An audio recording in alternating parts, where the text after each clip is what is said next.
patient comes in with chest pain, we will page ROMI. That patient is taken by wheelchair back to a room where they're met by 2 nurses, a quick EKG, we start an IV, draw some blood, and they get a chest x-ray. If they're determined that they're a STEMI and they need further interventions, we have 45 minutes to get them up to the cath lab. It's pretty quick. Earlier last spring, we discovered that we had a couple of misses where we didn't make our time hacks.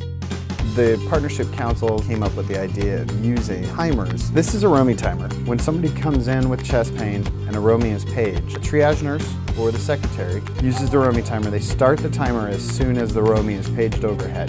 That starts the clock, so to speak, in the entire department. The timer is used as a physical reminder to the primary nurse, hey, this patient is on a clock.